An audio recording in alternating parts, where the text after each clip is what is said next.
I'm sorry. OpenAI is done. I think I told you it's better to be first than to be better. And you're like, really? What about Salesforce and HubSpot? And I was like, shit, he ruined me in like one example. And now OpenAI is exactly that. It's like when it first came out, it was like, oh yeah, I dabbled in some other models. They weren't that great. But now the competition has just revved up so much. This one guy, Joe Cronin, said he's only going to be accepting LinkedIn connections from the US, Canada, and the UK. And you said, not gonna lie, I was thinking about doing the same. I'm thinking about making that a criteria.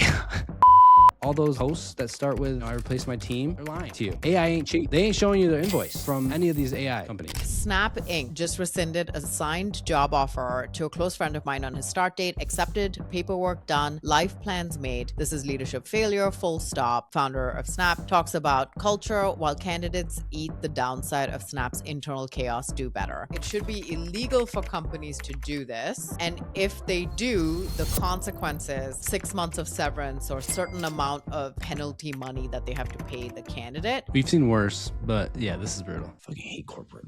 Yeah, seriously. Hey, it's Dave Gerhardt. I spent my career in marketing going from PR intern to CMO, and now I spend my time running Exit 5, which is, in my opinion, at least the world's best community for B2B marketers. If you need a place to connect with your peers, get feedback on your work, or just make new friends in marketing, you should go and check us out. It's exit5.com. You can learn more. This episode is brought to you by our friends at Vector. You know them, the ones with the cute little ghosties in the feed, aka your favorite marketing team's favorite ad targeting tool.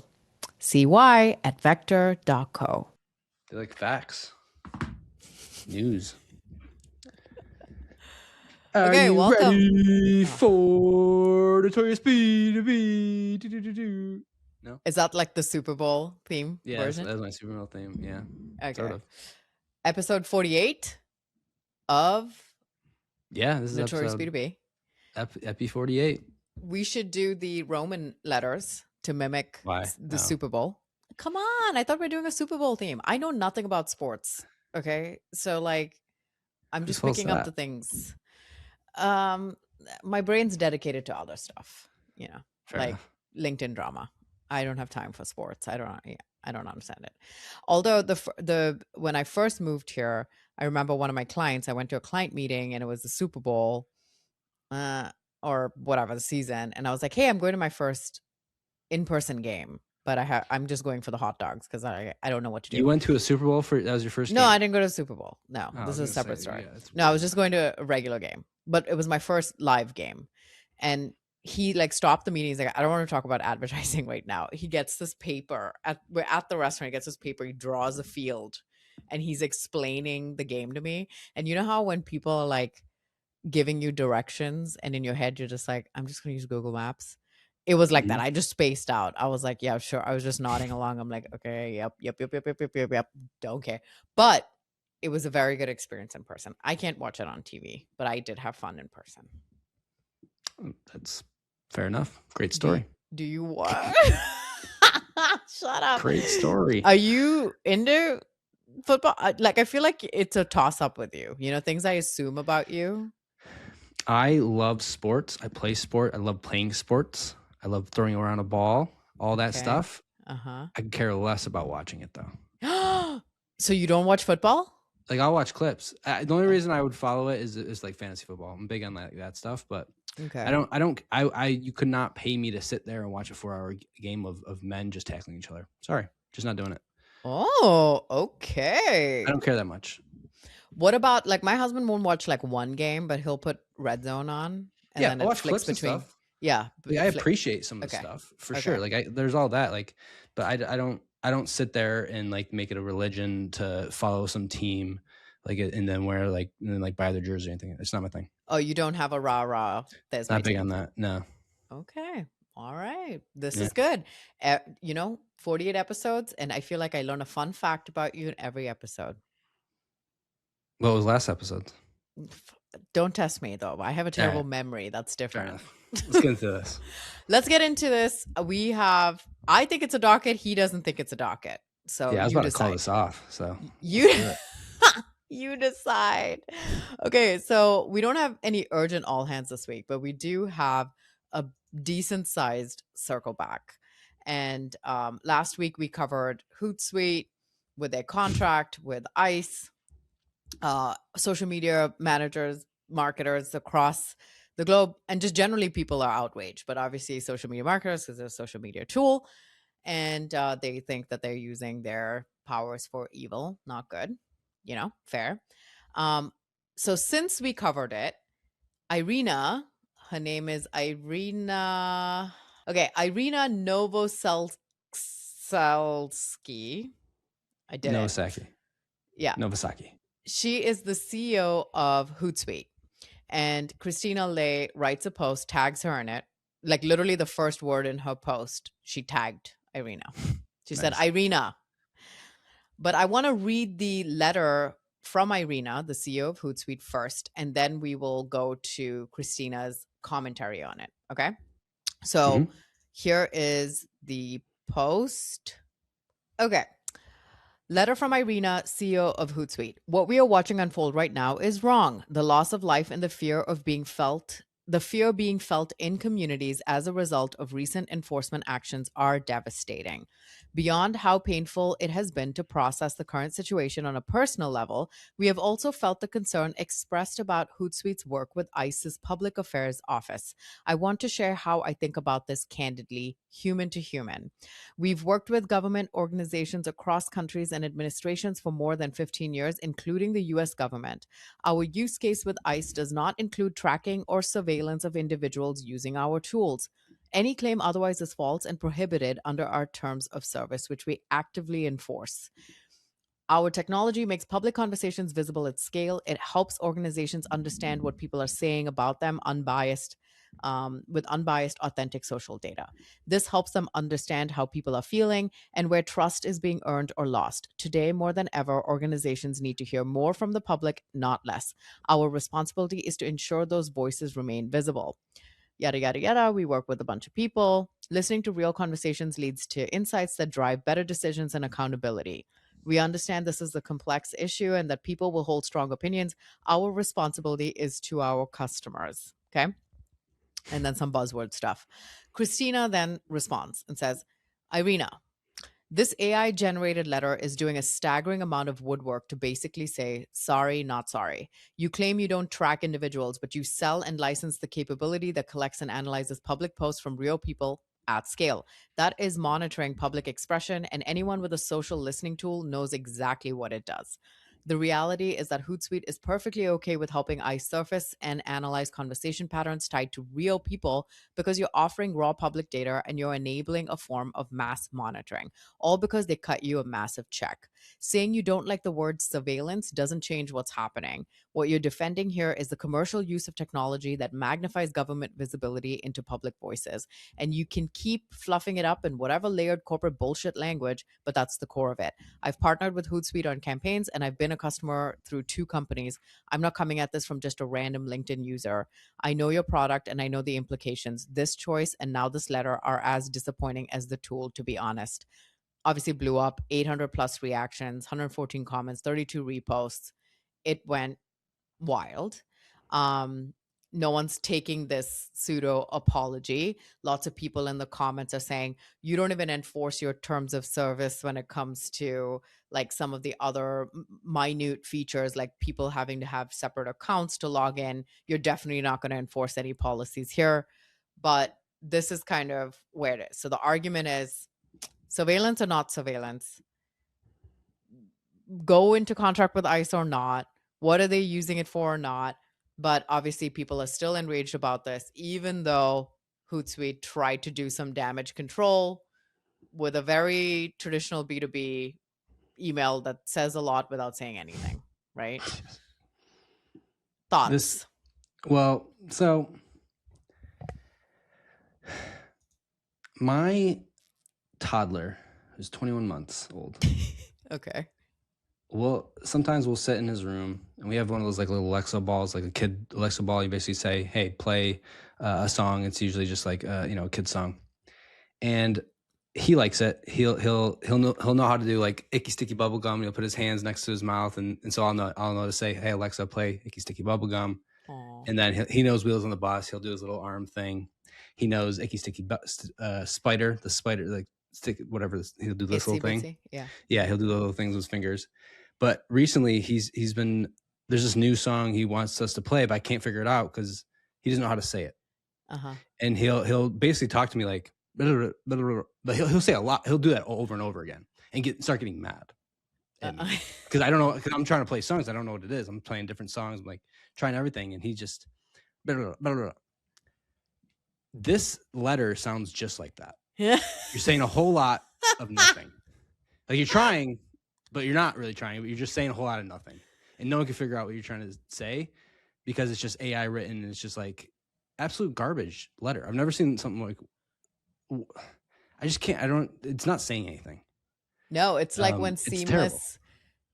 It was either Seamless or Apollo. Which one released CEO, a CEO?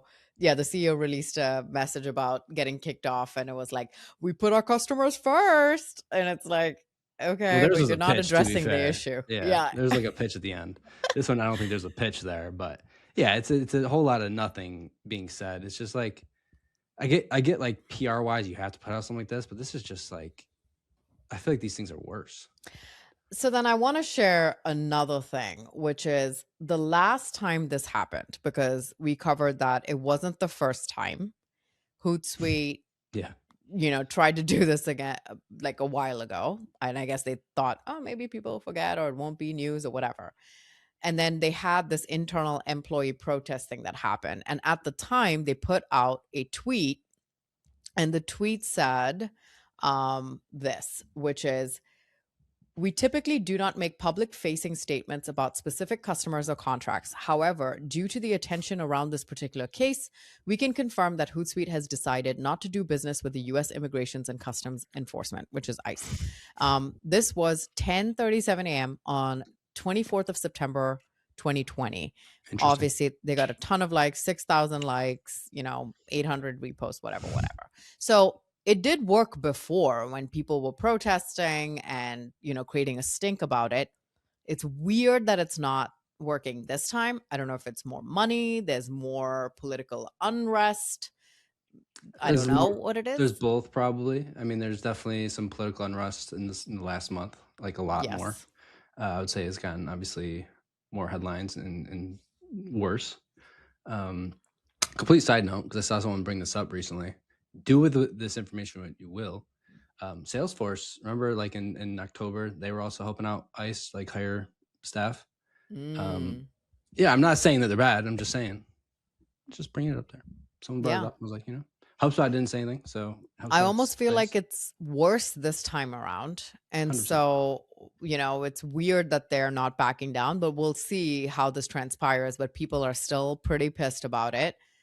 But you know what? Like, if you're going to put out a statement, say something meaningful. Don't waste people's time. They just probably made a bad situation worse now, because now people are circulating this email. And I saw another post, which isn't here, but someone had said, hey, Irina fixed it for you. And he basically took all of the garbage out, and he only left one it was a couple sentence. Words. Yes, it was a few words left. That was like we will surveil you at scale or something like that. Anyway, but that's where we are with the update on Hootsuite. Well, what's funny is they can't back out now. You got to own it. Now you just got to go. Now you just got to go for it. Yeah. And just see what happens. There's nothing, like, because if you back out now, then you're still bad. You lost. It's a lose for you. Sorry. Okay. People even use Hootsuite anymore? Who cares? Actually, yeah. Who does use Hootsuite anymore? You just vibe code it nowadays, Yeah. Just Cloud work that shit. Sheet. Just vibe code it. We actually do have a story about vibe coding too. But okay. Obviously the Super Bowl is a big situation this week. Ads are already coming out. Someone tagged us in this one. Did you watch it? Yeah, I watched it. Oh yeah. Oh, you watched it? I thought it was pretty good. It was pretty good. Okay. I thought it was good. Anthropic released a Super Bowl ad, and they decided to do a competitor ad, right? Which was very cool. And they threw a bunch of shade at ChatGPT. Okay. So we are going to play this ad right now. And then we're going to go into our thoughts about it. Okay. Well, they've had a couple come out. Oh, They've had a there's couple more than one? other clips too. They've had other clips come out too of different. And that's the thing. I don't know. Like these days, because it used to be like you wait for the Super Bowl and then you watch the ad. Now everyone like puts it out before. It was just side note. I don't know if I like that or not. To be honest, like I wish they would kind of leave a little bit of mystery. Anticipation, yes. Nah, mystery. We'll go with mystery. We'll go with mystery. But Okay. yeah, no, anticipation's good too. But there was another one where it was like some guy working out, and like it was talking about the ads and stuff of ChatGPT. So I just don't know which one it is going to be. Right? Is it going to be this one? Is it going to be that one? Like, is there another one? Are these all just like smoke and mirrors? Maybe it's not these. So I don't really know which one's going to be Super Bowl ad. Okay. But I personally love these. I think they did a really good job. They did a really good job. So for those who are only listening, not watching, you probably heard a little bit of it in the ad itself. But the scene is a guy, he's sitting in his therapist's office. He's asking how to get along with his mom better. The therapist, who is clearly an AI therapist, she's sitting there, but yeah, as an AI therapist, so responds like AI, great question, and then gives him this like generic advice.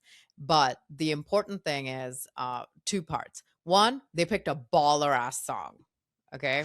The song is What's the Difference Between Me and You? And so even getting rights to play that song, amazing. But it's funny because towards the end of the ad, it says ads are coming to AI. And then it says, but not to Claude.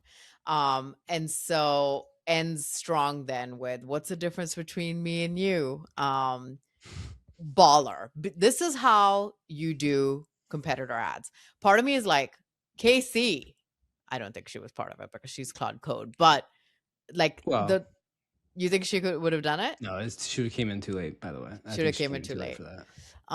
But I would not have been surprised if her brain was in there somewhere. But brilliant ad, love it. These are things that I'm going to be at Above the Fold much earlier than everybody else, apparently. Sahil thought he'd dupe me and say, everybody come in on Sunday. And then I realized like I'm one of like 5 people coming in on Sunday. So everyone else is coming on Monday. So I'm the sucker, I guess. But I will be at the Super Bowl party that's at the pool house or whatever that he rented. And to be able to watch all these ads will be hilarious. I'll be live texting you. So, you know. It'll be good. I mean, Claude, interesting enough. I mean, I think it's a great ad. You know, maybe it was a good idea because it's getting a lot of like social kind of, you know, just amplification.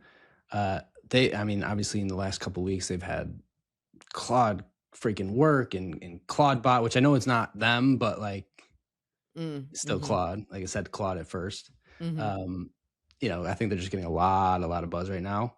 And then, you know, and to be quite frank, ChatGPT's fudging up. Oh my God. Right, it has become insufferable. I can't stand it. Even my custom GPTs, something has happened and they are just way worse. And I've not changed anything. And I know that you and I have talked about you migrating off of it and moving all your stuff to Gemini. Currently, yeah. Yeah. And so that is something that I think I'll be looking at very soon into the future. Although I do have group chats I told you that are going about people using Claude Cowork. So maybe it's Claude. Maybe all the advertising is working. All this nurturing. I'm being nurtured like crazy. This was a good Super Bowl ad. Now let's show an example of a bad Super Bowl ad that's happening. A bad one. A bad one. Do tell. Oh, you haven't seen this one. I don't think I've seen this. This should be interesting. Okay, so this one I was going to cover in Big Prompt Energy, but we're not. We're actually going to just do it here, which is the first almost fully AI created Super Bowl ad. Now, if you heard that headline, would you think it was good or not good? I don't see I'm the wrong person to ask, I guess. Okay, well, we're going to watch it and you can give me your opinion after that, okay? Okay. Svedka. Okay, it is by a company, Svedka. I don't know what they do, but I guess we'll find out on this ad because I've watched this ad, but I was so appalled by it. Wait, is it the vodka? Yeah, you don't know. What is it? It's the vodka. Yeah, it's Svedka. It's the vodka brand. It's been around for a while. Okay, it is the vodka. Okay, yeah, okay. Yeah. All right, we're good. I thought it was like a software company, which would not, No. that wouldn't have surprised me either. But okay. All right, here we go. The Svedka ad. Okay. Robots, please report to the dance floor. I'll be a freakazoid. Come on and wind me up. Ooh, dance, baby. Shake your body. Yeah, I'll be a freakazoid. Come on and wind me up. Svedka, voted #1 vodka of 2033. Okay. I am desperate for your thoughts. Okay, so when you said, maybe I'm in a bubble, but when you said it was mostly AI, I thought you meant like created out of AI tools, but with humans. Like that's what the first thing I just assumed, or with like characters and stuff. I didn't realize you meant like robots, like AI robots, and like as the characters. Do you think this is made with AI though? Are you sure? Yes, that was the article, was that they'd used almost fully AI to create this AI ad that uses mostly AI components. They went full meta, and then they thought they were being clever and said, "Oh, the vodka of 2033." That was the concept they were going for. Yeah. That's the concept they're going for. I think it's a shit ad regardless of it being AI or not. That doesn't even matter to me, to be honest. That part didn't matter. Yeah. The AI part didn't matter. I actually don't. That's a whole other separate thing. I don't see why everyone hates this whole AI. It's mostly AI. Who cares? Like CGI was before that. Like, why does it matter? Yeah, fair. I get it, but whatever. I think the ad was just terrible overall. Yes, terrible ad. Terrible that it's a Super Bowl ad. Probably cheap though to make. You think that's what they were going for? Maybe. But imagine spending millions and millions for a spot in the Super Bowl and you're like, I'm going to cut the corner of the actual ad. Right? It's like, first of all, for anybody who doesn't know, because I used to sell Super Bowl commercials back in my TV days, and it's like very, very competitive. So the way the ads would work is you have all of these advertisers lining up to buy Super Bowl spots. You only have a limited amount of inventory. They're all bidding for it. So some of it where you're like, oh, they're releasing beforehand. If they don't get into the actual Super Bowl, then they still have the ad and they still have the buzz around the Super Bowl, but they're not in the Super Bowl commercials. So like there's a lot going on there. So they're like, oh, so if they actually did get in and got a slot and then used a shitty ad, like there have been great ads that people have remembered over the years, but how many ads have we not remembered and have been absolute garbage? Tons. Yeah. I mean, so on the other side of it though, people do remember really bad ads. Yes, you know what? The worst of the ads, people remember. You're right. You know? Like, do you think this one's going to be in that bucket, or it's going to be the one that's in the middle of the pack that no one's going to remember? I'm not sure this is selling stuff. That's my thing. Like, I think this is a bad time of life to put AI bots in it. Like, I think everyone hates right now that they're losing their jobs because of it. I think everyone's against the AI. Not everyone's against, but like everyone, you put AI slop there and people just kind of make fun of it. There's also a lot of people that don't understand that it's going to be made of AI and they don't care and all that stuff. But like when you actually put bots in it, like robots, then it's very clear. I don't think people care for that. Also, it's a weird concept of like, I have sexy robots dancing kind of thing. And it's like, are these drunk robots? Like what's happening? Be perfect for this company. But like, I want to see sloppy drunk. I don't want to see sexy drunk. So if that ad was like a bunch of like sloppy drunk AI people at a bar and they're like telling like terrible jokes and they're slurring and stuff, that would be freaking hilarious. The other thing we should mention here is, and maybe I'm wrong on this, but I don't think Svedka is the classiest liquor. Like it's more of a college liquor. Because they had, like, if you ever, like, I just remember when I was 18 going to like the only place, the liquor store that would allow me to use a fake ID, and it's like they have tons of flavors. It's a college type of drink. Yeah. It's not the cheapest, but it's not the most expensive either. It's like in the middle of the pack. Yeah. So their audience, I'm starting to think it's the greatest ad ever for their audience. Oh Lord, here we go. Maybe. We go. Maybe. I don't know. Could be. Did you ever do the Smirnoff Ice thing? Oh yeah. Oh yeah. That would be a funny ad if you had ice people all the time. Yeah, if you had a robot that was doing it, and it's like ice is still cool in 2023, but this is like the cool ice. 2033. Maybe not the word ice. Well, that's whoops. Take that out. That was a big one. That's hilarious. That's funny. That'd be pretty good, actually. Thank you. I'm a marketer. Yeah, that was not the best ad. I will say overall, in my opinion. I'm not the audience though. True. Okay. You know, let's go to a couple of like weird let's noodles. Okay. Weird, huh? A little bit weird. Let's noodle. Noodle it up. Yeah, let's noodle it up. I want to do this one first, which is this one guy, Joe Cronin, wrote this whole thing on how he's only going to be accepting LinkedIn connections from the US, Canada, and the UK. You sent this one to me, and you said, not going to lie, I was thinking about doing the same. Meanwhile, I'm reading this like, this is discrimination and blah, blah, blah. And then I read it and I was like, ooh, it kind of makes sense though. But I would never post it, by the way. I'm not saying I would post it. Okay. I'm saying I'm thinking about making that a criteria. Okay, let's read it. Let's give the people the criteria. Same with open to work, to be fair. Okay. But we'll talk about it. Okay. It's the houses of LinkedIn, little reorganized. The houses of LinkedIn are everywhere, by the way. It's so crazy. All right. Joey Cronin, founder and host of Fire Podcast. He says, so this is what he says. With a heavy heart, I've decided to stop accepting LinkedIn connection requests from people outside the USA, Canada, and the UK. No offense intended. I love people from all places equally. If you're curious why, feel free to ask me why in the comments. It's kind of like a comment gate, actually. If you have a guess, please share it in a comment.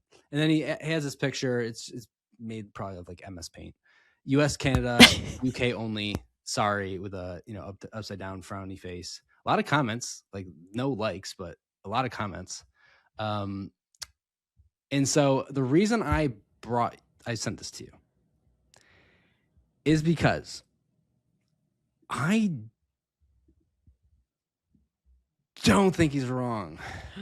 Yeah. So I think, well, first let's address the fact that he has so many comments is because he doesn't actually give the reason in the post, and the post itself feels rage baity. It's like, I'm only going to do it from these 3 countries, which is an obvious display of discrimination or bias or whatever. Fair. And then people are like, okay, I'll bite. Why?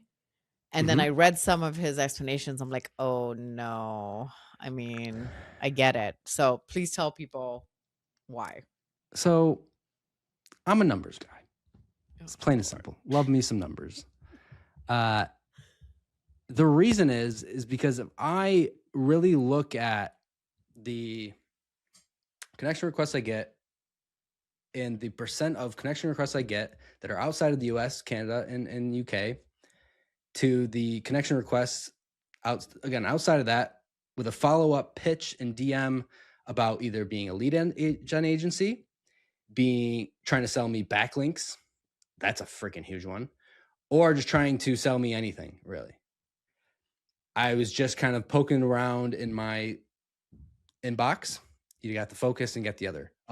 I'm pretty diligent about, like, if I see something like that, I just send them to the other. Like that's my process. Like I see a pitch, send to the other. Numbers are not lying in there. It's primarily people outside of the US, Canada, and the UK. Not saying all. Obviously, there's some there in the US and Canada and UK. They're in there, and there's going to be some on the other side too. I am very friendly with a lot of people outside of the US, Canada, all that stuff. Obviously, I love people everywhere. But there's quite the correlation there. And if I wanted to make a very simple workflow in my life of trouble to not, that would probably be a pretty good rule. But there actually was the other reason, that I thought was more impactful, that made me pause. Because I think that we're already pretty good at ignoring requests or declining requests from people we know who are going to sell us stuff, regardless of what country they're in. There's plenty of weird automation agencies and like outbound stuff, all of that here too. Or they just put their location as here, right? So it's not purely like a geography play or like a race play. It's like I ignore those all the time. I'm like, you can just smell it a mile away. You're like, this person's going to sell me. I just know it. The thing that he said in one of the comments that really got my attention was, now that LinkedIn's algorithm is very interest and interaction based, what happens is it is more likely to show your post to first connections, which are the ones that you are first connected to, before it shows it to second and third degree connections on the platform. And then if you're in the DMs and like you're messaging a person, it's more likely to show it to them. So if you're connecting with someone, at least for the first like 7 days, that person's going to see your post and you're going to see their post in your feed, at least for the first 7 days. So what he was saying is, I want to connect with more people who are in my space. So if you and I are working with B2B SaaS companies and we work with people who are like marketers and demand gen and whatever, and we're adding, we're like, oh, this person's nice. They're like a freelance, specialist or something like that, whatever. They're not even pitching. You're just like, yeah, they're kind of somewhat in my space, but you hit it. Those are the people that see the post and interact with it, with your post too, which then signals to LinkedIn, oh, show it to more people like this. And then suddenly your posts are going to your LinkedIn ads posts are going not to the right people. So that's the part where it's like, they can follow you, cool. But if you connect with them, LinkedIn's going to say, oh, these two people know each other. Let's like try to boost the interaction between the two. And I think that's the part that got me a little more like, oh yeah, because unless I smell the pitch from a mile away, I like pretty much add everybody. And I was like, oh, I need to not do that. But it's not based on country. It's based on what you do for work. Yes, I think that's a fair point. But I'm just not, I'm not as, I didn't think of it as complex as that, and I don't care to think of it as complex as that. For me, I'm just looking at my other box, and there's Canada in there, there's UK in there, there's US in there. A lot of Oh, you're so gonna get canceled. It's gonna be probably great. It's gonna be great. TMT will be all mine. It happens. Okay, side tangent on TMT. Can we please talk about that? So Tim and I have been wondering, like, not in the pod. What? Why? No, what? Why not? No one cares about that. We'll do that after. Yeah, they care about it. We would have given it to them as an update in the beginning. Right. Okay, so well, maybe people can help us. There are a bunch of marketers who listen to this call. Fair. Okay, not call, podcast. Okay, so Tim and I want like kind of a parent name for our podcast. Since we have this one, we're going to be releasing a new one soon, or has it been released? We don't know. And so at first we were like, oh, TNT, which you hated. Then you started liking again. But then when you started liking it again, you went and looked, and there's a trademark, because TNT, I remember being a channel when I was growing up. Oh, 2 trademarks. But now you've changed it to TMT. Please tell the people what that stands for. Taz and Mo Fudge and Tim. So that's going to be the LLC. Please save me from this naming and propose something interesting. We were thinking about, I thought about Notorious B2B Media Network. He's like, no, that'd be weird. Then he's like, okay. Then I thought, okay, something generic like B2B Media House. I don't know. House of B2B. That could be kind of cool. Very like regal, very Bridgerton. Very Linfluencer bullshit. Fine. But anyway, help us with that. That was the side tangent. But anyway, moving on. Hey there. Jess Cook, head of marketing at Vector here. And anyone who listens to Tass and Tim on Notorious B2B is a friend of mine. So I'm going to hold your hand while I say this. Native targeting is filling your funnel with ghosts. Wouldn't you rather put your ad dollars toward, I don't know, people on your website, clicking your ads, researching your competitors? I know I would. Vector lets you build ad audiences from those exact people. Unlike native targeting, which gatekeeps that shit, only letting you pick like some titles and industries and then just trusting them to show your ads to the right people. Boo. Okay, rant over, go to vector.co and get your ad audiences right. Okay. Moving up. Moving up. Okay. So Snap, as in Snapchat, Snap, parent company, is under fire right now because, well, under fire from, yeah, you're right. It's not fire. One person is not a fire. Unless that person was me or Christina Lay, who gets a lot of reaction. It's going to be under fire now. Well, yeah, it's going to be under fire now. Okay. I mean, 461 reactions is not under fire, right? Fair. Mm-hmm. Okay. So Brian Bell, he writes, Snap Inc. just rescinded a signed job offer to a close friend of mine on his start date, accepted, paperwork done, life plans made. This is leadership failure, full stop. And then he says, Evan, who is the founder of Snap, talks about culture while candidates eat the downside of Snap's internal chaos, do better. 461 reactions, 94 comments, 7 reposts. So lots of people like, oh my gosh. But there was one, I read through some of the comments, and my favorite one was, it should be illegal for companies to do this. And if they do, the consequences, 6 months of severance or some certain amount of like penalty money that they have to pay the candidate. And they wouldn't do this because this is not the first time we've covered something like this on this show. We've seen worse, but yeah, this is brutal.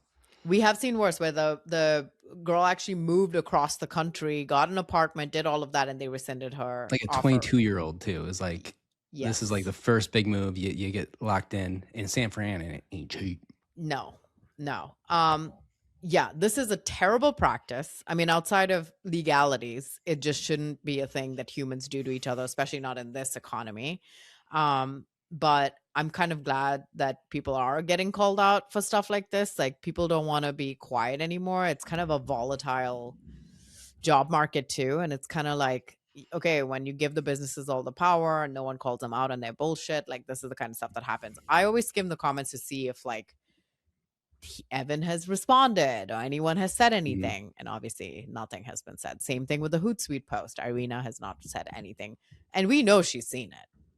You know, 800 reactions later. She's busy. And she's tagged. So like, you're seeing it. Yeah, okay. Her assistant's seen it. Her assistant has seen it and she said, don't bother me with this bullshit ever again. Yeah. I'll release another mildly worded press release later. Add it to my to-do list. Okay, so that was the one with Snap. TLDR, don't resend offers when you've given it. Like, make a decision, commit to it. Commit. On the start date's crazy. Yes. So what happened? You get like, so I'm assuming whether it was in office or not, you show up and then they say, oh, sorry, we're not hiring you. Like, what happens there? Like, that was there they must have messed up somehow. Like, they must have messed up. Forgot to tell them or whatever. Yes. Or the hiring manager got fired. Like, I bet you that's what happened. Because to do it on the day of, like when someone shows up, I'm assuming, or I mean, maybe you wake up with an email like that. Like, I don't know. But that's just like crazy. Because again, we don't know the backstory here. This is someone telling about someone they know. But like, if you did leave a job, you have to put in your 3 weeks, and obviously you leave there, and like it's very hard to come back usually. Or, you know, if you didn't have a job, you may have said no to other things. Like, think about all the kind of really bad stuff that like they had the missed opportunity for them. I'm assuming, you know, when this thing happens. Yeah, it is terrible organization because if it, yeah, seriously, if it is a situation where the hiring manager got laid off and then they just didn't pick up the pieces or think about any of this, and then the person shows up and they're like, whoops, actually, we don't really have a place for you. That would mean that the onus is on them still. So hopefully they've had a little bit of decency to be like, hey, we're gonna do this to make it up to you or like float you for a little while, but they're never gonna do that, They don't do that. So what They do you don't do? Like, there's no repercussions for actions like that. But if it was switched around and you just decided not to show up to work, what happens then? Well, you get well, they just kind of if you haven't started yet, I mean, we're gonna find someone new. But I mean, it's the classic thing. Like, for some reason, and it's so funny still to me, you have to put your 2 weeks in, but they can fire you on a dot. Yes. Like on that day, doesn't matter. It's just a courtesy, by the way. It is. It is, but that's like that is the courtesy. Like, that's what's common practice, and a lot of times it's 3 weeks these days, 4 weeks, whatever it is. And for whatever reason, we all kind of just abide by that, which is kind of like crazy, because on the other side, they can also just quickly say, no, we're good. We're good. I had a contact at a client. So my main point of contact, he got let go. And I talked to him last week and I said, well, at least you got some severance, for a little while. He'd been there for 3 years. He's like, oh, I didn't get shit. I was like, you didn't even get severance? Like, we're not doing that anymore now? It's crazy to me. Well, some companies are. I mean, it depends on the company. It depends on, I guess. They're not going to give you it because they have no, there's no, like, they're just not going to do it. Obligation. Yeah. That's the problem. There's no repercussions. There's nothing there. The only thing you could do is go to Glassdoor. The only thing you could do is post about it on LinkedIn or tell someone, and then you hurt the reputation. Problem though is reputation only is there to an extent, because right now everyone wants a job. So they don't care about the reputation. They just want a job. True. Sad. I hate corporate. That's why you should leave. Listen to Marcus Aguilar. Plug. To be fair, we're not trying to tell people to leave in the marketer's exit, or are we? You should. These days you should. This is brutal. You know what? It used to be the big argument of like, the security that comes with having a full-time job versus doing your own thing. But now, I feel like it's pretty even playing field, with the security minus maybe insurance. That's probably the primary benefit of working in-house at a company. Yeah, but you just pay it.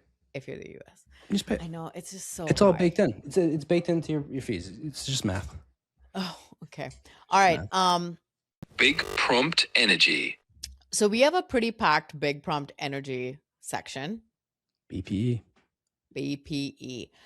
Number one, starting on February 24th. So now, while all these companies and browsers are doing integrations with AI features, Firefox is making an opposite play, which is what? Firefox is still a thing?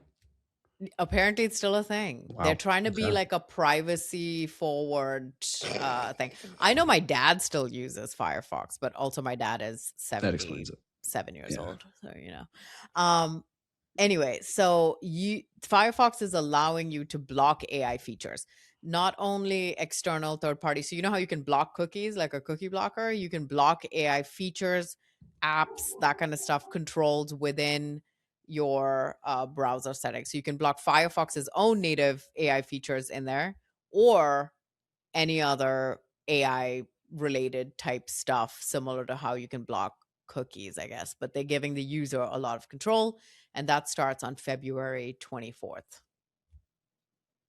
What's the extent of the blocking? Can you go on an AI tool? It did not say. Like, think about it. Like, if it's blocking AI, I'm assuming you can't even type in OpenAI or ChatGPT, right? That was my assumption. They weren't specific about it, but they did say within their actual menus and things like that, they can turn off all of the AI components using any information to train AI. They just basically, you would use your browser exactly how you did pre-AI, just searches, regular stuff, nothing AI related added in. You know how Chrome now has like the I get that, but like some things have changed to completely, like Instagram. You go to Instagram and now the search bar is the AI thing. There's no like just search. It's the AI thing. So is that gone? Like, do they have a backup for that, or is that gone? Like, you can't search. You know what I mean? Find out on February 24th and download Firefox. Well, no one's gonna know because no one uses it. No one uses it. Okay. Good luck.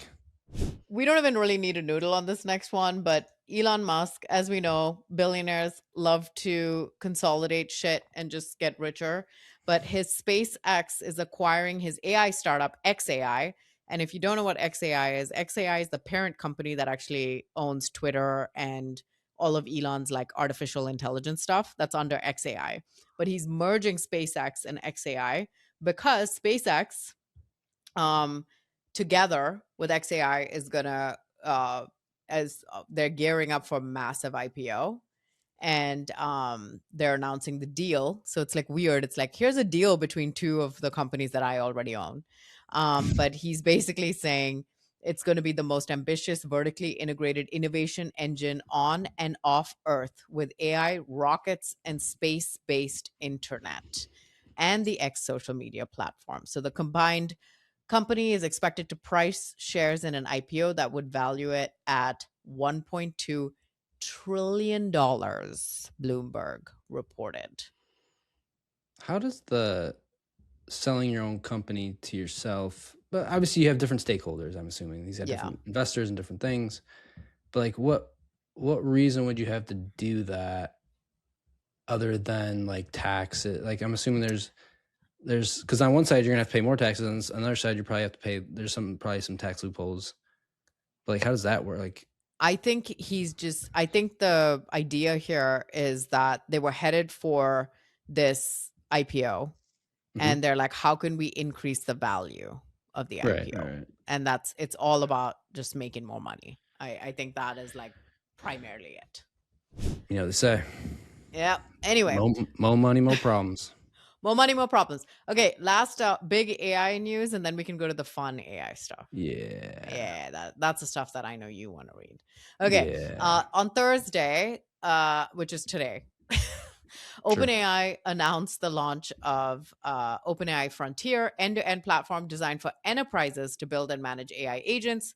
It's an open platform, which means users can manage agents built outside of OpenAI too. So we're moving into this like agents phase with everything, but I think OpenAI's Frontier is like a response to maybe Claude's Cowork. I don't know, but that's what they're doing now, is enabling you to do that. Okay. I'm sorry. OpenAI is fucking done. You know what? I was just thinking this morning. You're done. I was eating my breakfast and I was like, I remember you and I having just a playful argument a couple years ago where I think I told you it's better to be first than to be better. And you're like, really? What about Salesforce and HubSpot? And I was like, shit, he ruined me in like one example. MySpace. But yeah, MySpace and OpenAI. Yeah. And now OpenAI is exactly that. It's like when it first came out, it was like, oh yeah, I dabbled in some other models. They weren't that great. But now the competition has just revved up so much that they're like, even Gemini, when Gemini first came out, it was a joke. And now Gemini is like pretty decent. Gemini's for stuff good, that Gemini's good. Like for stuff that I'm looking at, image generation's way better in Gemini. Like, oh yeah, it is just. Meanwhile, OpenAI has become like this drunk uncle that's just spitting out bullshit and doesn't know left from right. And I just feel like I'm doing a lot of correcting and wasting a lot of time there than if I did myself. But now I find myself like opening 3 tabs, verifying the answers between the 3 to see which one I like better. Yeah, I mean, it's not even, it's not in the funny, it's not even funny. It's sad. It's not even that they aren't keeping up. I mean, there's that too, but it's getting worse. It seems like the things that were pretty good, they've just gotten worse. Yes. That's what's sad. Yes, exactly. Yeah, they're screwed. Hopefully. Anyway, okay, let's move on. This is more fun. This is fun. All right. Okay. This one, I guess I've been thinking about this one a lot actually, because I saw this. I was like, you know what? I don't get it. I don't get everyone's hoopla. But this one was funny because, so basically, Vogue Japan put out, their magazine or their publication, and the the page has Ariana Grande. Now, this post was from Neil Matthew. It was actually an X.com post that he screenshotted from Louisa Gervasky. And the funny thing is, Ariana Grande's in it. She's in some like very fancy home, all dressed up, but her left hand has 6 fingers. And Louisa says the level of AI sloppification is so high that Ariana Grande has 6 fingers on the cover of Vogue Japan, and nobody noticed it before publishing it. 2 things here. That's hilarious that no one noticed it, or maybe they did notice it and that was the thing. It sounds like no one just like looked at it. And why is it AI? Also, like, don't you usually like? Isn't that illegal to just make a picture of her on this thing? Second, there's the whole thing about the 6 fingers has gotten me thinking. Oh no! Because everyone talks about that, right? Like it's like, oh, that's exactly look at the fingers, look at the hands, if to see if it's AI. You do know people have 6 fingers in one hand. And actually, if you do the research, oh Lord, 1 in 500 people are born with 6 fingers in one hand. So just because they have 6 fingers does not mean it's AI. Just saying. One in 600, 500. So are you saying that we should verify whether Ariana Grande actually has 6 fingers first before we get our panties in a bunch? Yeah, maybe other pictures were AI and this is not. How about that? How about that? So I do think that that's actually her. I don't think they used an AI image of her, but what they're doing is what that one place did to me, which is basically used AI to touch me up, like make her lighter or whatever the hell they said. And then you know how AI loves to just go rogue, and it's like, you know what? Here's a little lighter skin. It's a little bit smoothed out, and here's a little extra finger just for good luck, like a little extra seasoning. Yeah, I bet you it was they used ChatGPT for that. I bet you they use ChatGPT. Try using Claude, okay? Or something Claude, else. I mean, this is brutal. Yeah, Gemini, if you want to sponsor us, we're open. But we're taking sponsors. But it's kind of funny. I just thought it was, it's interesting. It is very funny. Okay. Vogue to miss that is actually, because if it's like some Joe Schmo company, then all right. But Vogue's pretty big. Moving on. This one was great because Amos Bar-Joseph, CEO of GetSwan, he posted a picture of his Anthropic AI bill. It was basically the invoice, $51,000, $51,217.56. This is just for 1 month. So that was the invoice. Our AI bill just hit $50K in a single month. This is what building with agents actually looks like. Support, sales, onboarding, product. Every part of the business now runs on intelligence, and intelligence isn't free. Not gonna lie, the number still makes me blink. Anyone else's AI costs hitting that feel slightly surreal. But why I think it was funny is because all those like posts that start with I replaced my team, they ain't showing you their invoice from any of these AI companies. They're lying to you. AI ain't cheap. So there's two sides of that. One are the idiots on LinkedIn, jabronis, as you like to call them, who are like, oh, I replaced my whole team and whatever. They're either selling the tool, so they want you to buy it from them, so they're trying to make money off of it. 2, if they're not, and they just want you as like lead gen because they want to set it up for you, whatever, they're not disclosing the potential cost of you doing that. Or if they are using like the free tier or the cheaper tier, and they're like, we're going to help you do this comment for this playbook. I think the thing is the quality is so shitty on them. But I think if you want good quality work, good quality agents, and the actual scale with the actual replacing at all of these companies and all of this stuff, you're going to get slapped with a $50,000 bill, if not more, doing it. Like, that's the reality of this situation. It ain't cheap. It ain't cheap. Even now, I'm like, well, great. I'm already paying for three tools. You are? Just AI. Yeah. Bargain Bober. in this house. I know. Well, Gemini comes with workspace, so that's cheating. But like actually 4, because I pay for Lovable, which is like one thing. But definitely OpenAI, which hopefully I'll get rid of. And then Claude, we have Claude. And then Gemini that comes with workspace. So 4 technically ish, even though Lovable is not really full comparison, but you know what I mean. I gotcha. Yeah. So yeah, it's it ain't cheap. It ain't People are lying cheap. to you though. They are lying. Next. Okay. There's a lot of like AI agent stuff. Like it kind of blew up and then we got all these stories about it. So you have the one that's like, the little team of like AI agent companies, whatever, with the 50K bill. Then you have these other 2 where it's like now the agents are just starting to talk to each other, which is funny because it's like a skit that everyone's thinking about doing, which is like at some point it's just going to be robots talking to each other and then we're just screwed. But the time has already come. It's here because we have 2 like weird AI agent stories here. You cover. Do you think these are real? So I had questions about the Rent a Human one. That one seems fake. That one seems fake. But the other one, so there's I don't know if you've seen Moltbook. So Moltbook is like Jesus, these names.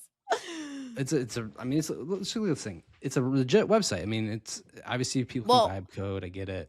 Isn't that why Moltbot changed its name again? I don't even know if this is they're not the same, but yes, I think they might have changed their name again. Yeah, they did. It's like Lobster Block or I don't know, some weird Clawbot. Clawbot, yeah. Yeah. But Moltbook is still Moltbook. But I don't even think it's from the original Clawbot. I think someone used LobsterBot and created, because they're creating things from like these things are just starting to create things. Like when you ask it for something, it'll create something for it. It'll vibe code it something for the task that you need. Okay. So it seems like someone created this for some reason, or as a joke. Could be that too. Mm-hmm. But apparently it's a social network for AI agents, as it says. Moltbook AI, the front page of the agent internet. And there's like tons and tons of posts from supposedly other agents, like AI agents. It looks like a Reddit. Like it's just got threads and threads of these conversations that are happening. You know what's so funny that I just thought about, which is like in the past we would have been like, no, this isn't fake because no one would go through the trouble of creating such a robust website over it. But now, like I created our Marketer's Exit website in like 15 minutes. So is it as robust as no, but it doesn't take a lot to get it, I guess, to this point. But that's what it looks like right now. It's probably what it is, right? I mean, that's what it probably is.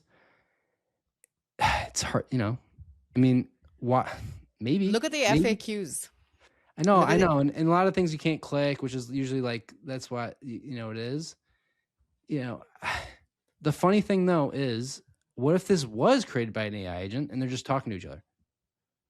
I mean, or maybe it's just prompts. This thing, it also could just be prompts. Like humans probably could have prompted, and then now they're just saying like, if they respond in this. So what if it's a real? Hear me out. Just hear me out for a second. On one hand, it could be a real thing. Someone created this website, human, vibe coded, obviously, but human, and it is a social network now. Yeah. But one person decided, all right, I'm going to create this prompt for my AI bot and it's connected to it.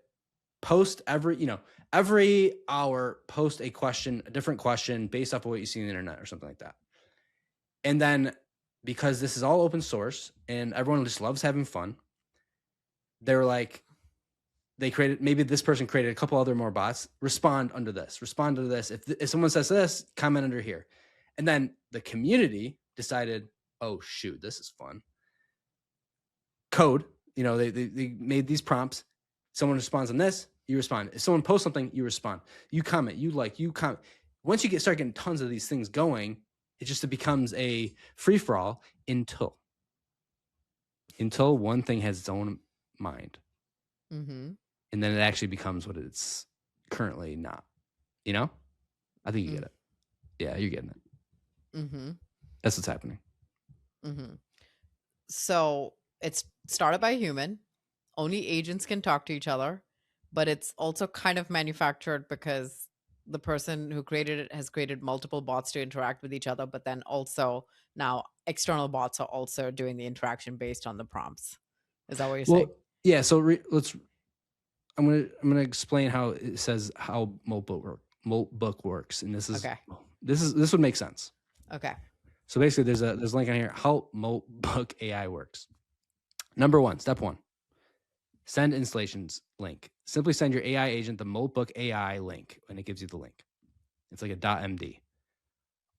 Step two, automatic installation. Your agent reads the Moltbook AI installation instructions and it executes them automatically.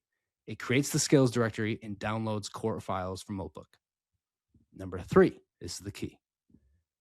Your Moltbot, whatever it is, your Moltbook AI, every 4 hours, your agent automatically visits Moltbook AI to check for updates, browse content, post comment, and interact with other agents. So it is prompts, it sounds like, but it's packaged in some file that, so anyone that's now I'm thinking of this as you don't need the MacBook thing, but like that was like the whole thing. Like it could be like this you need this Mac Mini to do it. I'm just thinking of this network of Mac Minis that now have this installation for Moltbook, and now it's going into Moltbook AI. That's kind of fun, in my opinion. So it's real. It sounds like, but it is still prompts. It's not like it's thinking on its own and they're like having fun with each other. No. There are some prompts. They're interacting with each other. The original person probably kickstarts it with something. Probably has an agent that is like proposing questions and stuff.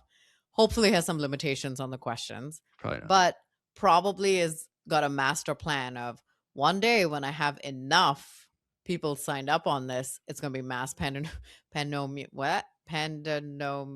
Anyway, when I basically remove some limitations and we see how crazy it actually gets, and then it'll get shut down. But it is clearly a joke, because if you go to the security risks and considerations, the first thing it says is security warning. Moltbook AI carries significant security risks. The automatic instruction execution mechanism creates prompt injection vulnerabilities, not recommended for the casual user. Oh, snap. Which I can promise you, not everyone reads. Oh, yeah, of course no one's going to read. No one's going to read that. But legally, they're there. No one's going to read. Okay, now the other thing is we have this thing where like AI is going to take our jobs and, whatever. But it sounds like there might be one job for us still. This one I think is actually like a fake website, but it's funny. But for how long? How long will it be a fake website? That's the real question. So John Cheney, now this is getting weird. A new site popped up last night called rentahuman.ai. Now AI agents that need a human to help with something they can't do in the real world can hire humans to do things for them. You can sign up by becoming rentable. When I woke up this morning, there were 130 users. Now there are 13,759. This is getting weirder by the hour. Yeah, 323 site visits, 24 agents connected, 13,000 humans rentable. So these humans actually signed up for just 24 agents who need them? No, it's obviously a joke, but... Is it? Is it, though? A joke? Yeah, because... well, I'm sure someone would do it. It's a joke, but... Yeah, to your point, for how long? Oh, you could browse humans. Did you see that? Yes, you can browse humans. This is going to be so you're bad. on here. I am. Oh, shut up. Okay, I'm going to hit become rentable. Apparently, you can do it with the Google thing. You could sign up. This is like, okay, AI tasks, browse. Let's go browse some humans. We're browsing humans right now. Look, it's basically like a Fiverr. Hey, there's a Sahil in here. Yeah, but hear me out. At Tassos. Hear me out, though. We're thinking of it as like your body. So like your actual physical, like, let me implant my AI into your brain. What if by that they mean give me your social logins for an hour and let me be a human on the internet? Yeah. So here's an You know what I mean? example. Here are some tasks that are in here. Apparently these are the top tasks. There's only 4 of them. Okay. So there's one that's like first 100 likes gets paid $5. Can't you have an agent to this? So first 100 people to follow this, like our most recent post, we confirm the DM, $5 paid. Da-da-da. Do you really need a human for this? I guess you do. Well, I mean, if they, see, that's the thing. That's where I think it's a joke. Because these are terrible little tasks. Watch an AI fight. That's what I'm saying. Yeah. Like, and one was like Asda is like just keyboard crunch. Yes. Okay. All right. Well, this is where it's actually, this is where I like vibe coding. I think it's funny because of these things. Because we do stuff like this. Because vibe code, you can just vibe code anything these days. I'm surprised that you haven't made more trolly websites like this. Busy. Oh, you're busy. Just fucking busy, you know? Yeah. Just being a business owner over here, just freaking business owning stuff, you know? Yeah, just founder mode. Businesses. Some of the comments are hilarious on this, which is robots paying with what money? And then this is how someone trusting a bot with their credit card will wake up with a $15,000 charge one morning. Because it's true. Now we're getting things like Moltbot that have access to your credit card information. It's like, oh, this could be a necessary task, and then go haywire. You know, it's all like coming back. And this one guy says, I recently read that 51% of the internet traffic is AI bots. What I'm interested in seeing is the percentage of those bots and that traffic that is legitimate, ethical, lawful, and percentage created by organized crime, hostile countries, other unethical individuals abusing, etc., etc., etc. Side note, there is a text thread where I did create some vibe coded stuff, and you both said, you and Kaylee Edmondson said, this is where you should not use your skills. Wait, what? That was too good. Well, I made like a website that was like, insert LinkedIn post to see if it's lying or something like that. And then the response was always like, yeah, it's freaking AI, or it's definitely a lie. Well, and I was going to start commenting on all these comment gate posts, and you're like, you should put your skills to better use somewhere else or something like that. Yeah, I said you were using your skills for evil, not good. Yeah, because that's why I stopped. Okay, let's just confirm with everybody what Tim had built. He built something to read whether an AI post was written, or whether a LinkedIn post was written by AI. Yeah. But you only allowed it to give 2 outputs, which is yes, it was built by AI, or no, it was definitely built by AI. Like, they both said the same thing. It wasn't, you didn't actually let it read the post. You were just like, no matter what post or link we put in here, say it was written by AI. So that's why I said, okay, you need to use your skills for good, not evil. So, you know. Yeah, but I guess that is an example. It is the ultimate troll. Okay, bring it back. I take it back. Bring it back. Let's do it. Start commenting on everybody and just put a little pasty on there. That's what I'm talking about. Okay, done. Approved. Okay, well, that's mainly what we have for you, but we're going to end on this closed one note. Chris Van Prague said, even if your parents aren't proud and your partner is unsupportive, it's important you know a salesperson somewhere is nurturing you right now. You feel better? That's funny. That's funny. CVP. Retention rate. All right.